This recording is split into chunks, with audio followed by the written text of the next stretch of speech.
Hi, my name is Meg and welcome to the South Australian Museum.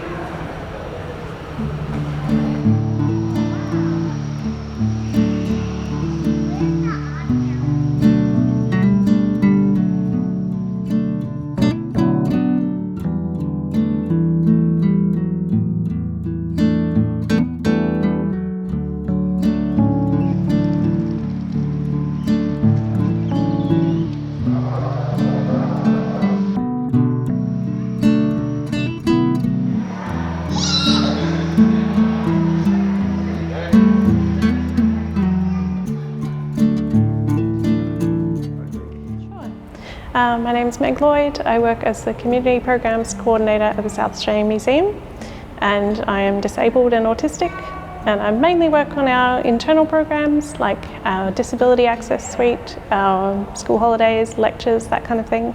I also do our podcast and some of our videos.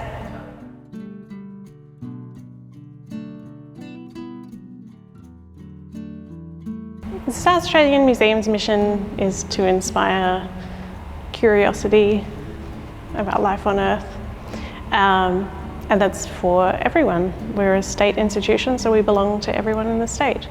And I think that for us, inclusion is just removing the barriers that exist to some people accessing that amazing collection and all of the stories that we have here.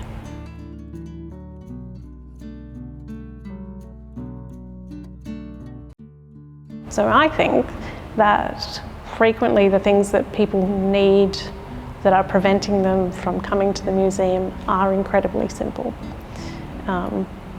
Like all you might need is a couple of hours where it's quieter, or you might need to have all of the accessible lifts marked on a map that you can look at beforehand.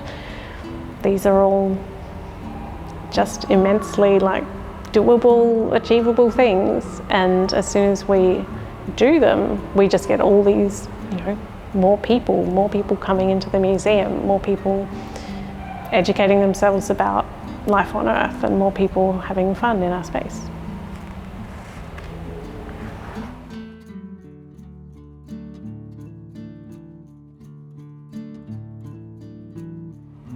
Working out the barriers that disabled people experience when they come here often leads to thinking about the barriers that other people might experience, and also the different ways that people might view how we write labels or how you present something here.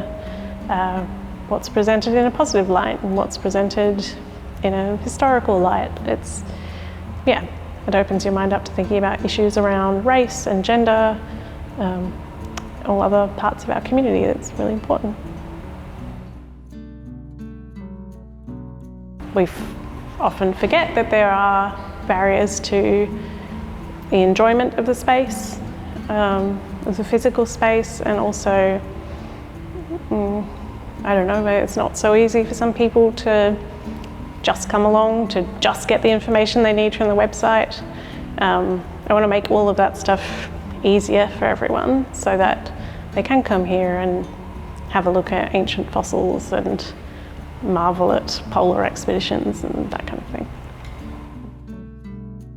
So we run specific programs for different demographics. So there's Auslan interpreted tours, audio described tours for blind and vision impaired patrons. We have autism friendly mornings and evenings where out of hours you can come and be in a less crowded, quieter environment. We run dementia-friendly programs. So we have those specific areas where we definitely say we have done very specific things to make this tailored to you. You're very welcome to come.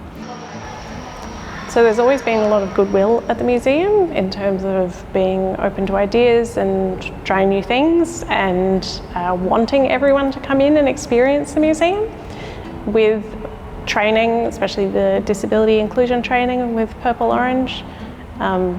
We've just given people the tools to have ideas all around the museum. It's a huge place, so we have all these different departments, but now we have training across different departments so that people have ideas about inclusion in exhibitions and at front of house, and different ways we can do stuff in back of house for disabled staff.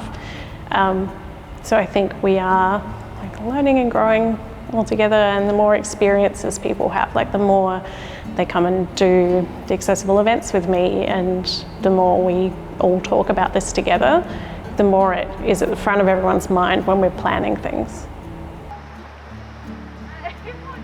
So often from our regular programming suite, we're collecting data about how many thousands of people we had, and we threw this really big party and it was really fun. All of that is really great. When we have accessible programs, frequently we're only working with a very small amount of people. Aside from stuff that we've been doing with Starlight Foundation, which is live streamed and reaches a lot more people, lots of the Access program is about making experiences better for a very small number of people at a time. Working one-on-one with someone so that they can come into the fossil gallery and touch stuff and experience it that way, or working with a small group of deaf visitors so that they can have an Auslan tour. Numbers-wise, it's a very small impact, but I think it's a very deep impact for those people.